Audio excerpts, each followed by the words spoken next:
Phase 4. Phase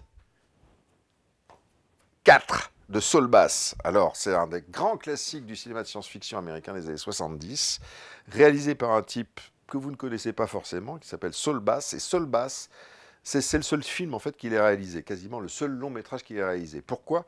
Parce que Saul Bass, avant ça, et même après ça, est surtout connu aux États-Unis, a surtout été connu, puisqu'il est décédé, pour avoir signé quelques-uns des meilleurs génériques de l'histoire du cinéma américain. Il a travaillé sur, je sais pas, sur 10 000 films.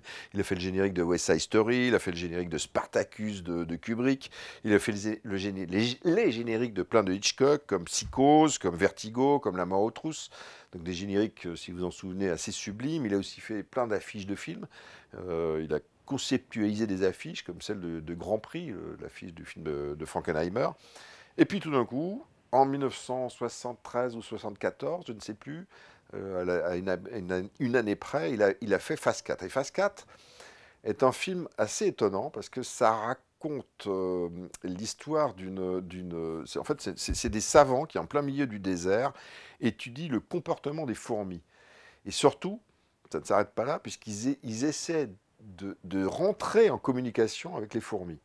C'est-à-dire qu'il, voilà, le film est en fait assez, presque, est traité de façon scientifique, quasi réaliste, et on voit des fourmis de taille normale, et voilà, les savants essaient de rentrer en communication avec les fourmis qui, en fait, veulent probablement essayer d'envahir le monde.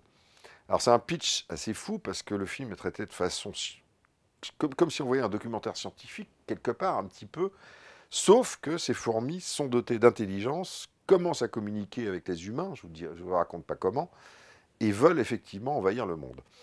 Et ce qui est drôle, c'est que le film a un côté totalement métaphysique, qui finalement rapproche plus le film de 2001 Odyssée de l'espace, par exemple, que évidemment que des films à insectes, à invasion d'insectes, comme il y en avait dans les années 70, comme L'Horrible Invasion, ou L'Empire des fourmis géantes, ou L'Invasion des araignées géantes.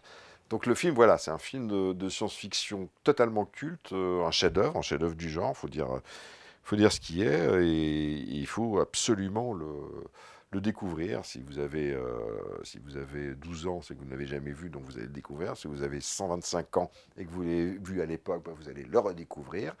Et vous allez le redécouvrir où ça? Eh ben, à Hallucination Collective. Hallucination Collective qui va se dérouler cette année, pour une fois, et exceptionnellement, à Lyon.